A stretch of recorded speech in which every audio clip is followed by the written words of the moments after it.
പരിശുദ്ധ പരമാദിവ്യകാരുണ്യത്തിന് എന്നേരവും ആരാധനയും സ്തുതിയും പുകഴ്ചയും ഉണ്ടായിരിക്കട്ടെ.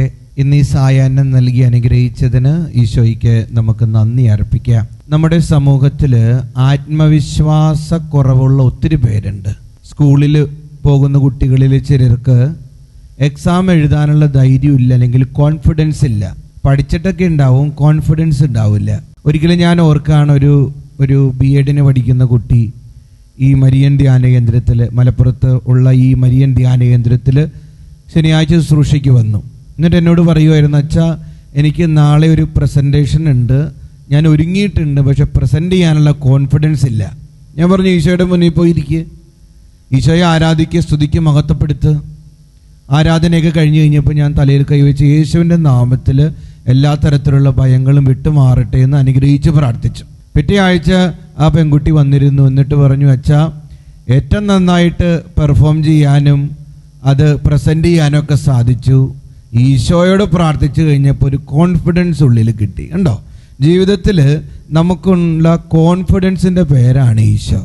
എൻ്റെയും നിൻ്റെയും ഒക്കെ കോൺഫിഡൻസ്, ആത്മവിശ്വാസം എന്ന് പറയുന്നത് ഈശോയാണ്.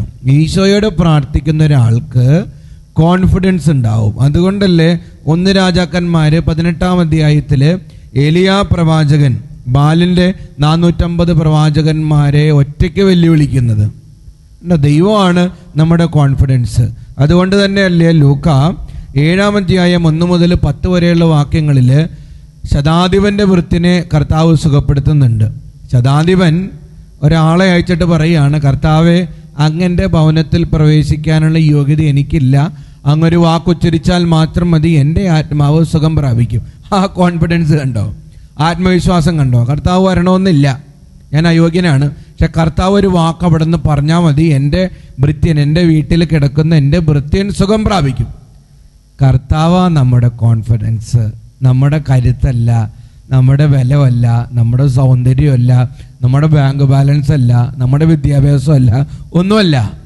മറിച്ച് കർത്താവാണ് നമ്മുടെ ഓരോരുത്തരുടെയും കോൺഫിഡൻസ് എന്ന് പറയുക. 2 കൊറിന്ത്യസ് 3:5 സ്വന്തമായി എന്തെങ്കിലും മേന്മ അവകാശപ്പെടാൻ ഞങ്ങൾ യോഗ്യരല്ല, ഞങ്ങളുടെ യോഗ്യത ദൈവത്തിൽ നിന്നാണ്. ഒരു യോഗ്യതയില്ല.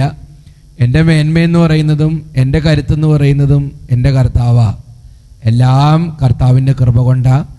എൻ്റെ കോൺഫിഡൻസ് ആയ കർത്താവേ, ആത്മവിശ്വാസം എന്നിലേക്ക് പകരുന്ന കർത്താവേ, അങ്ങേക്കൊരു1000 നന്ദി എന്ന് മെസ്സേജ് ബോക്സിൽ ടൈപ്പ് ചെയ്യണം. ഈശോയെ, അങ്ങാണ് എൻ്റെ കോൺഫിഡൻസ്. ദിവ്യകാരുണ്യനാഥൻ നമ്മെ അനുഗ്രഹിക്കട്ടെ.